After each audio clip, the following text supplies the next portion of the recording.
അസ്സലാമു അലൈക്കും വറഹ്മത്തുള്ളാഹി വബറകാതുഹു. വിശുദ്ധ റമളാനിലെ വളരെ സുപ്രധാനമായ രണ്ട് സമയങ്ങളാണ് അത്താഴ സമയവും നോമ്പ് തുറ സമയവും. ഈ രണ്ട് സമയത്തുള്ള പ്രത്യേകമാക്കപ്പെട്ട മൂന്ന് സുന്നത്തുകൾ ശ്രദ്ധയിൽപ്പെടുത്താൻ ആഗ്രഹിക്കുകയാണ്. ആദ്യം അത്താഴ സമയത്തുള്ള സുന്നത്തുകൾ. അത്താഴം കഴിക്കൽ തന്നെ വളരെ ശക്തിയായ സുന്നത്താണ്. അത്താഴം കഴിക്കുന്ന സമയത്ത് ഈത്തപ്പഴം ഉണ്ടായിരിക്കുക എന്നത് സുന്നത്താണ്. രണ്ടാമതായി, അത്താഴം കഴിച്ച ശേഷം പല്ലിൽ കുത്തുക, വായ വൃത്തിയാക്കുക എന്നത് സുന്നത്താണ്. അത്താഴത്തിന് ശേഷം വായയിൽ വല്ല ഭക്ഷണ അവശിഷ്ടങ്ങൾ ഉണ്ടാവുകയും പിന്നീട് അത് നോമ്പിനെ ബാധിക്കുകയും ചെയ്യുന്നത് കൊണ്ടാണ് പണ്ഡിതന്മാർ പല്ലിൽ കുത്തൽ സുന്നത്താണ് എന്ന് പറഞ്ഞിട്ടുള്ളത്.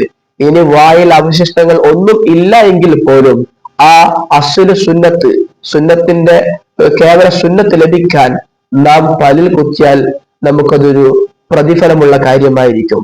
മൂന്നാമത്തെ സുന്നത്ത് അത്തർ പൂശുക. അത്താഴ സമയത്ത് അത്തർ പൂശൽ സുന്നത്താണ്.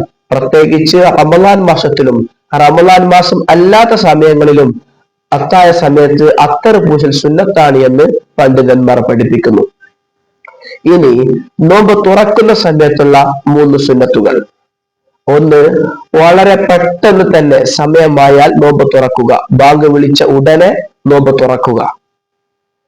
രണ്ടാമത്തത്, നോമ്പ് തുറക്കുന്നത് ഈത്തപ്പഴം കൊണ്ടായിരിക്കുക. കാരക്കയേക്കാൾ നല്ലത് ഈത്തപ്പഴമാണെന്ന് യാനത്ത് ത്വാലിബ് നോക്കിയാൽ നമുക്ക് മനസ്സിലാക്കാൻ സാധിക്കും. അല്ല എങ്കിൽ, ഈത്തപ്പഴം ഇല്ല എങ്കിൽ വെള്ളം കൊണ്ടായിരിക്കുക. ആദ്യ സ്ഥാനം ഈത്തപ്പഴത്തിനാണ്.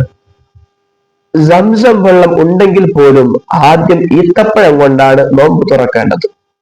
മൂന്നാമത്തെ സുന്നത്ത്, നോമ്പ് തുറന്നു കഴിഞ്ഞാൽ ഈത്തപ്പഴം കൊണ്ടോ മറ്റ് ഭക്ഷണങ്ങൾ കൊണ്ടോ നോമ്പ് തുറന്നാൽ അല്ലാഹുമ്മ ലക സുംതു വഅലാ റിസ്ഖിക അഫ്തർതു എന്ന് ചൊല്ലൽ സുന്നത്താണ്.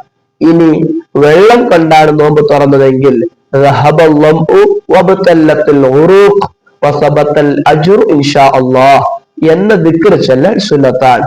ധാരാളം സുന്നത്തുകൾ ചെയ്യാൻ അല്ലാഹു തൗഫീഖ് ചെയ്യട്ടെ. അസ്സലാമു അലൈക്കും വറഹ്മത്തുള്ളാഹി വബറകാതുഹു.